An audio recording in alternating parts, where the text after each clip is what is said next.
ये इतना मुश्किल है हाँ। कि ये पूरी दुनिया में गिने चुने लोग हैं जो बजाते हैं, वाह। 2 या 3 लोग।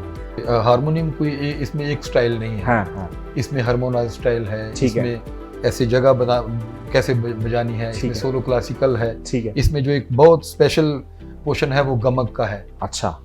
वो नहीं होती, वो बड़ा ओके, मुश्किल होता है ओके, उसके ओके। लिए बहुत टाइम चाहिए, मेहनत करके फिर वो बंदा करता है। कि मुझे इस डगर पर उतारने वाले या लाने वाले वो पप्पू साईं पप्पू थे। साईं। मैंने उनका जो हाल हुलिया देखा, वो किस तरह से एक दरवेशाना अंदाज में जिंदगी गुजार रहे हैं। ठीक है। दुनिया उनकी फैन है लेकिन खुद एक कच्चे से घर में रहते हैं।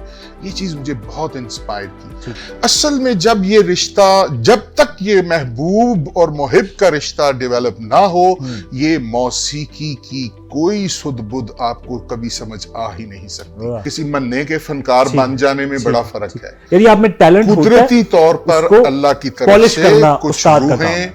कुछ रूहें उस मकसद के लिए दुनिया में बनाकर ही भेजी जाती। एक मैं समझता हूँ कि रिदम बजाना चाहिए। ठीक है। इससे देखें ये कायनात तो रिदम ही तो है। हाँ, हाँ। हाँ नी तुम दर दर दा दीन दा दा नी दा दर दर दा नी तुम दर दर दा दीन दा दान की तक दिल का तक दे दे कट दान दान धर धर की तक तक दे दे दे दिन की तक तक तक दे दे तक दान तक दे दे गिर तक दा तक दे दे गिर तक। अस्सलाम वालेकुम जी, आप देख रहे हैं डिस्कवर एक्सक्लूसिव। मैं हूं मैसम अब्बास। कहा जाता है कि प्यार नहीं है सुर से जिसको, वो मूर्ख इंसान नहीं है। जी हाँ जनाब, आज का डिस्कवर एक्सक्लूसिव बहुत ही सुरीला होने वाला है, चूंकि आज हमारे साथ जो शख्सियत मौजूद हैं क्लासिकल म्यूजिक के हवाले से, पाकिस्तान बल्कि मशरकी मौसीकी के हवाले से जो उनकी खिदमात हैं, जो उनका नाम है, जो उनका काम है, वो सुनहरे हुरूफ से लिखने के काबिल है जनाब। और हमारे बड़े एजाज की बात है कि इन तीनों शख्सियात ने हमें ज्वाइन किया है। आज हम इनसे इनके सफ़र के बारे में भी जानेंगे और साथ ही साथ इनसे कुछ सुनेंगे भी, कुछ ऐसा मुनफरिद जो कि शायद आपने पहले ना सुना हो या बहुत कम सुना हो। क्लासिकल मौसीकी की जो तहें हैं उनको आज हम खोलेंगे। तो हमारे बड़े एजाज की बात है कि तीनों मुअज़्ज़ज़ मेहमानों ने हमें ज्वाइन किया। सर बहुत शुक्रिया आप सबके वक्त का, और आपने डिस्कवर पाकिस्तान के स्टूडियोज़ में आप आए। सर कहानी का आगाज कहाँ से होता है? Thank you for giving us this opportunity. It's an honour sir. और कहानी तो यकीनन लंबी होती है। ठीक है, अगर मुख्तसर करके बयान कर दी और पॉडकास्ट में आपको पता है टाइम हमारे पास हमेशा कम होता है। बिल्कुल। लेकिन बहरहाल जो चंद मिनट आपने मुझे दिए हैं, मैं कोशिश करूंगा अपने सफर का अहाता करूं प्लीज। और ये 30 साल से ज्यादा अरसा की दास्तान है जब मैंने म्यूजिक को बाकायदा सीखने की गर्ज से देखा और इसको सीखना शुरू किया। ठीक है। तो ये मैं यूं कह लें कि जब मैं यहाँ लाहौर में पढ़ता था यूनिवर्सिटी में, ठीक है। और ये बात है 98-99 की। ठीक है। तो मेरी एसोसिएशन यहाँ पर हुई। It's a beginning of the story. मेरी एसोसिएशन यहाँ पर हुई एक बहुत बड़ा नाम रिदम की दुनिया में, पप्पू साईं। अच्छा, वाह वाह। आप जानते होंगे, पूरी दुनिया उनको जानती है। अल्लाह उनको करोड़ करोड़ जन्नत करे, हमसे बिछड़ गए। ये वहां से कहानी का आगाज होता है। मैं उनसे मिलता हूँ। वो आपके पहले उस्ताद? Yes, he was my first music teacher. और ये मैं कई जगहों पर बाबांगे दोहल कहता हूँ कि मुझे इस डगर पर उतारने वाले या लाने वाले वो पप्पू साईं। मैंने उनका जो हाल हुलिया देखा, वो किस तरह से एक दरवेशाना अंदाज में जिंदगी गुजार रहे हैं। दुनिया उनकी फैन है लेकिन खुद एक कच्चे से घर में रहते हैं। ये चीज मुझे बहुत इंस्पायर की और मैं उनके साथ अटैच हो गया।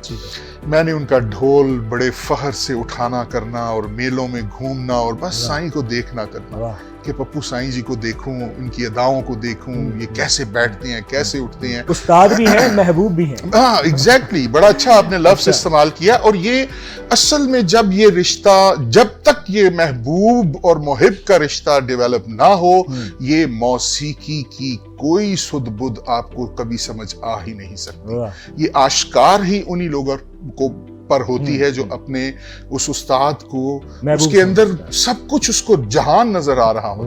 तो इसी तरह मेरी भी खुशकिस्मती कि साईं जी ने मुझसे भी प्यार किया और हम बस दिन रात इकट्ठे हैं। यूनिवर्सिटी का मुझे कोई होश है नहीं है, लेकिन मैं और साईं इकट्ठे हैं। तो ये एक दास्तान वहां से शुरू होती है। फिर मैंने जब यहाँ अपनी कंप्लीट की और मैं वापस सियालकोट जाता हूँ, तो मेरी मुलाकात मेरे उस्ताद, अल्लाह उनको भी करवट करवट जन्नत नसीब करे, उस्ताद असलम खान साहब। अच्छा। जिनको दुनिया अच्छा पहलवान के नाम से जानती है। तब भी जानती थी। सर खानदान में कोई था इस तरह का कि या बचपन में कोई माहौल ऐसा मिला कि मौसीकी से इतनी मोहब्बत होगी? नहीं, खानदान तो सादी सी मेरी फैमिली अच्छा। है और वही एक रवायती सा मजहबी सा माहौल ठीक है। था। और बचपन हमें हाँ एक चीज़ कनेक्ट ज़रूर करती है और वो हमेशा मैं समझता हूँ कि शायद वो पहला सोर्स था। ठीक है। मोहल्ले में जैसे मस्जिद होती है और हाँ। मस्जिद में जुमे के रोज़ अक्सर बच्चे जाके नात हाँ, पढ़ते थे हैं, शुरू, हाँ। उसमें मैं भी शामिल था। अच्छा, ठीक है। तो मुझे अभी याद है कि मोहल्ले के कुछ बुजुर्ग के बुलाते भी थे कि वो बाबू के, मेरे फादर को बाबू कहते अच्छा। थे, तो वो कहते हैं जाओ बाबू दे मुंडे नु बुलाओ, वो नात बड़ी सोहनी पढ़दा है। क्या आई स्टिल रिमेंबर दोस बुजुर्ग। वाह। तो ये वहां से पहला कनेक्शन है कि माइक के सामने आना और 10-12 लोग ठीक। सामने बैठे हैं और वो इस तरह से। फिर मैं जब स्कूल में जाता हूँ तो मैंने समहाउ ए वतन प्यारे वतन कुछ इस तरह की चीजें याद कर ली और नात की वजह से मुझे आई स्टिल रिमेंबर मेरे टीचर्स मुझसे बड़े शौक से नात सुनते ठीक थे है। और मुझे मुख्तलिफ तकारीब में लेकर भी सो जाते थे। टैलेंट आइडेंटिफाई हो गया यस, था मुझे बचपन वो से। ठीक। स्टेज पे यानी सामने आने का वो जो एक एलिमेंट था वो ठीक। बड़ी जल्दी मेरे अंदर आ गया था। ठीक। वो पीछे बैक पे वही नात और नात फिर स्कूल गई, स्कूल में क्लास के सामने आया और वहां से ये चीज आगे बढ़ती गई। बिल्कुल ठीक। फिर वक्त गुजरता गया, मैं इसको अब थोड़ा सा जी। शॉर्ट भी कर रहा हूँ। मैट्रिक हुआ, कॉलेज मैंने मरे कॉलेज से चालकोट, किया मशहूर ज़माना अपने, कॉलेज, यस। हाँ। तो फिर मैं लाहौर आ गया। ठीक है। अब लाहौर जब आता हूँ तो पहले जैसे मैंने अभी बताया आपको, साईं जी के साथ तारुफ होता है। फिर उनके साथ मैं मुख्तलिफ मज़ारात पे जाता हूँ, कल्चर से रोशनास होता हूँ, कल्चर देखता हूँ कि हमारा वो क्या है। फिर उसके बाद मैं वापस जाता हूँ, वहाँ पर मैं बाकायदा तबला ख़रीदता हूँ और मैं खुशकिस्मती मेरी सबसे बड़ी ये कि मुझे वहाँ मेरे उस्ताद अच्छा पहलवान मिले जिनसे मैंने प्रॉपर फॉर्मल ट्रेनिंग दी। वो मेरी जिंदगी का सबसे बड़ा टर्निंग पॉइंट था। उसके बाद फिर आपने अपनी जिंदगी मौसीकी के लिए यस, उन्होंने जब मुझे ये लय के जो दरवाजे मुझ पर खुले, लय के जो राज मुझ पे अफशा हुए, तो फिर एक ऐसे जहान में इंसान उतरता है कि जहाँ फिर एक अलग तरह की रोशनी आपको नजर आती है। तो मेरे से खुश भी थे, मेरे से प्यार करते थे, बल्कि इतना प्यार था कि मुझे ये कहते थे कि तू तो मेरे को इंज ले लिया जिवें हीर ने रांझे को ले लिया सी। तो ये प्यार का आलम था। और फिर वो 2005 में रुखसत हो गए। सख्त तरीन वक्त मेरी जिंदगी का मुझे याद है। अचानक ये एक हादसा हुआ और वो रुखसत हो गए दुनिया से।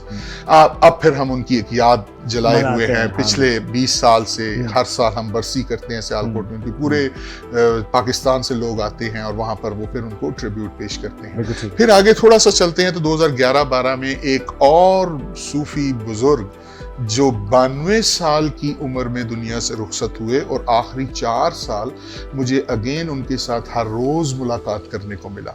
He was an authority over Patiala घराना सिंगिंग। उनको ओरिजिनल जो उस्ताद आशिक अली खान जो वहां जाकर कभी 40s में रहते थे, कई हफ्ते रहते थे, तो वो मेरे उस्ताद जी सूफी अहमद हुसैन, अल्लाह उनको करवट करवट जन्नत नसीब करे, उनसे मैंने तालीम ली। और उनके वो मामू थे जिनके पास उस्ताद आशिक अली खान आया करते थे और वो उनसे वो बड़ी मतलब रिच जो हमारे पंजाब की पटियाला की कॉम्पोजिशंस थी वो उनको याद हुई। और उनकी बदौलत वही आशिक अली खान साहब की बहुत सारी अस्थाइयाँ जो मैंने फिर अपने उस्ताद जी से सीखी। तो वो एक अलग पोर्शन है। आमतौर पे पब्लिक उसको इतना नहीं देखती है।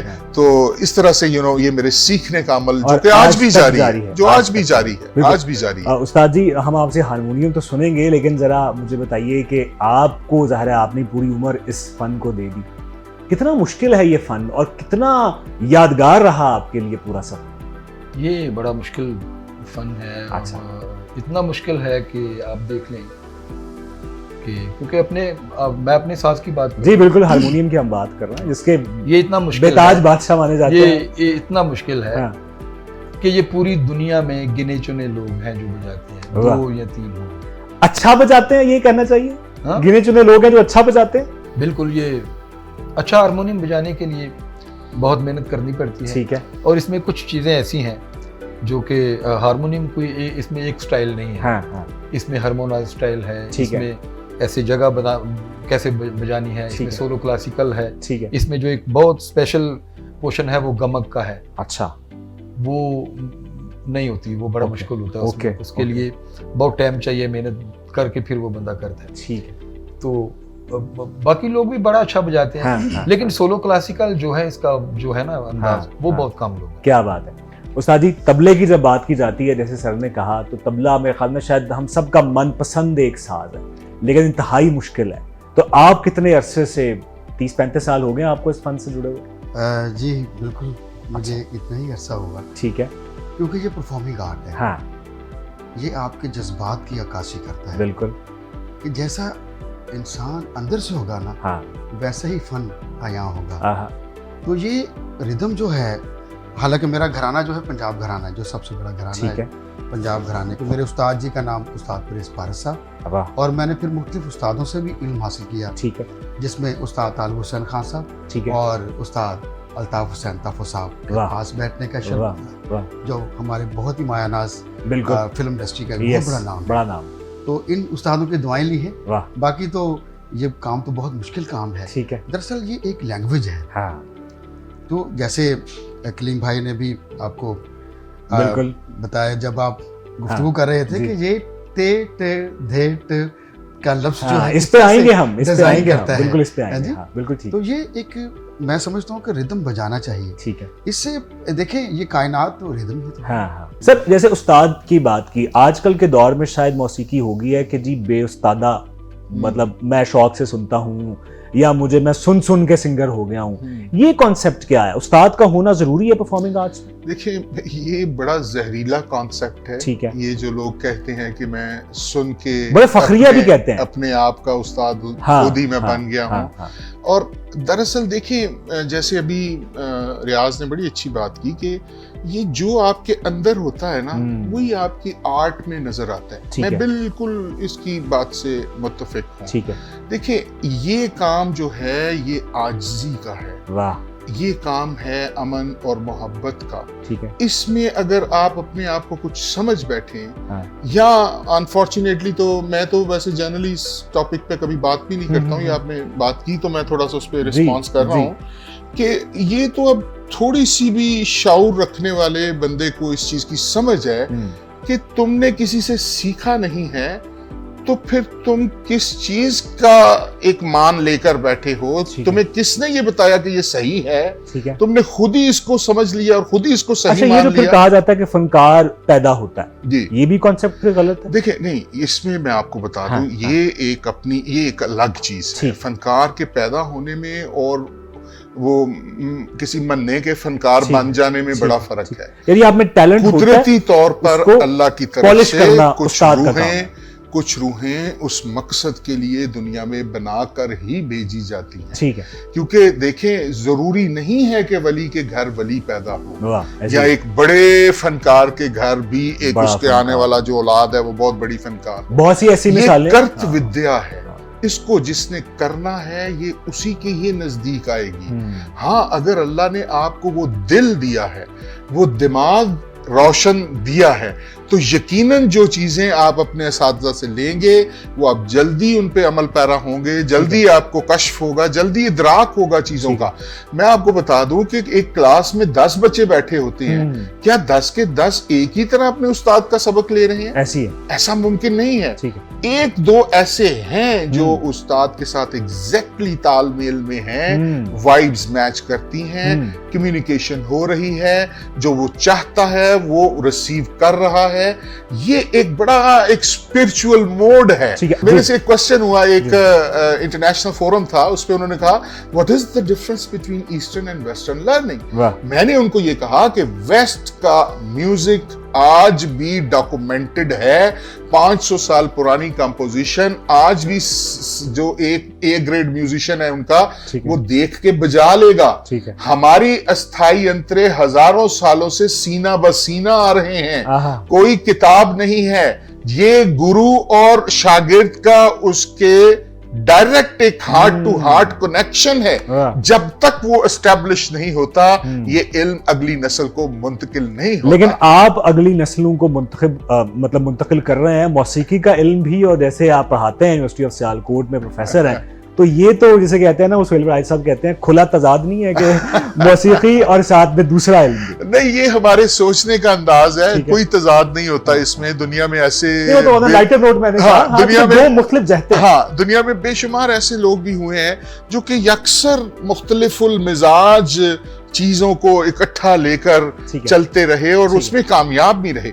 मैं आपको बताऊं, हमारे इस हिंदू इस जो ये बरे सगीर पाको हिंद में जो ये रीजन है, जहां पर कभी राजे महाराजे हुआ करते थे, बेशुमार ऐसे राजे महाराजे हैं जो खुद कंपोजिशंस राग बनाते थे, वो तख्लीक करते थे, और जो उस वक्त के जो बड़े म्यूजिशियंस होते थे, गायक होते थे, वो सबसे ज्यादा मशवरा साजी भी उनके साथ करते थे। ये मैं आपको फैक्ट इसलिए बता रहा हूं कि जो भी इंसान रिदम और सुर के अंदर जब वो भीग जाता है तो उसको बाकी भी दुनिया के जो मामलात हैं उनको देखने की नजर उसकी तेज हो जाती है, उसको बैलेंस जल्दी मिलता है, वो उन चीजों के अंदर कोऑर्डिनेशन ज्यादा अच्छी कर सकता है, वो डिसीजन मेकिंग अच्छी कर सकता है, he can be a good planner. So इसका इम्पैक्ट जो है वो बड़ा एक वेरियस एस्पेक्ट्स में आपकी पर्सनालिटी के अंदर हम चाहेंगे गुफ्तगू भी आगे बढ़ती रहे और हम कुछ अपने नाजरीन के लिए कुछ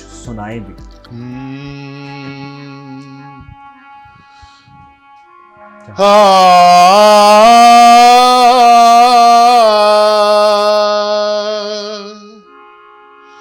ग प द नि ध प ग प ग सा नि ध नि सा ग प द नि ध प ग प द नि द सा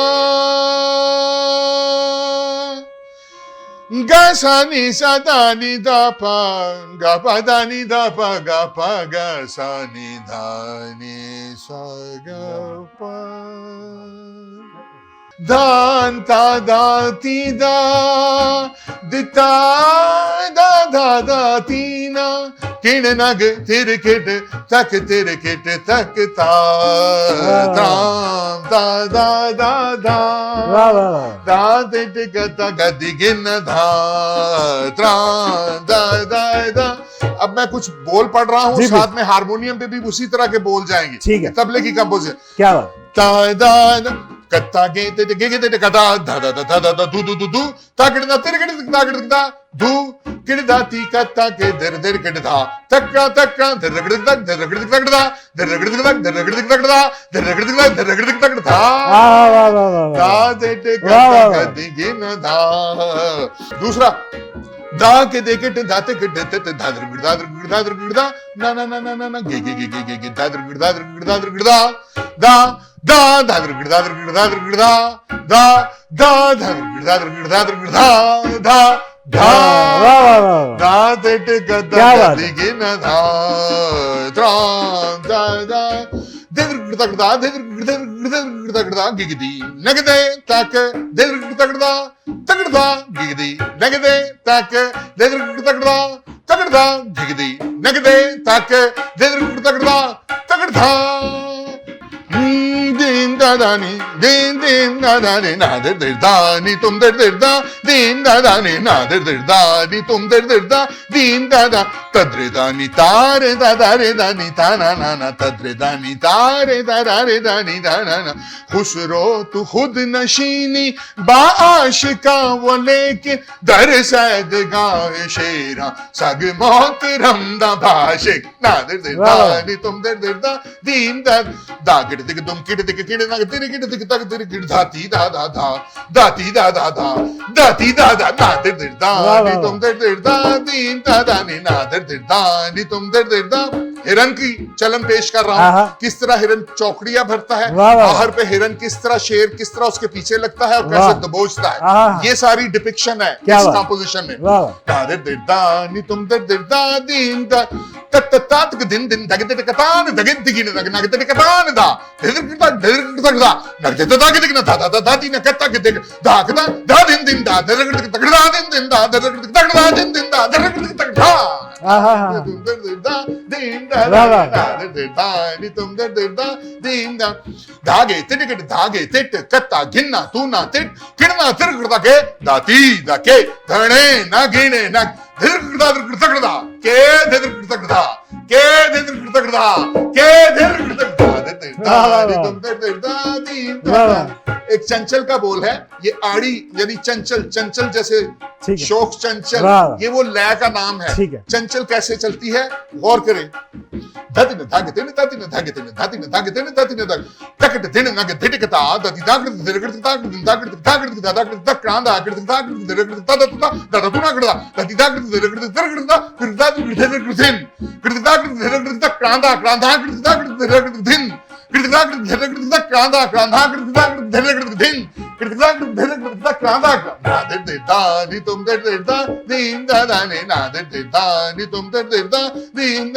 सागा पागा पादा नी दादा नी सा गजा नी दादा नी दा पागा त्राम दादा ना दादे देदा नी तुम दे दा दीन दादा ने ना दे दा नी तुम दे दा दीन दा तिटकता गदिगिना धा तिटकता गदिगिना धा तिटकता गदिगिना 1 2 3 4 5 तिटकता गदिगिना धा तिटकता गदिगिना धा तिटकता गदिगिना 1 2 3 4 5 तिटकता गदिगिना धा तिटकता गदिगिना धा तिटकता गदिगिना 1 2 3 4 5।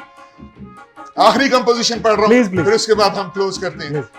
दीन दादा नी आड़ी ले जाएगी। अब पहले चंचल गई थी, ये आड़ी है, यानी आड़ा यानी जो सीधा ना हो, वो आड़ा हो, आड़े हाथों लेना, ये वो लय है। हाँ नी तुम दे दा दीन दादा ने ना दे दा नी तुम दे दा दीन दा दान की तक दिन का तक दे दे के दान दान धर धर के तक तक दे दे दे दिन के तक तक तक दे दे गिर तक दान तक दे दे गिर तक तक दे दे गिर तक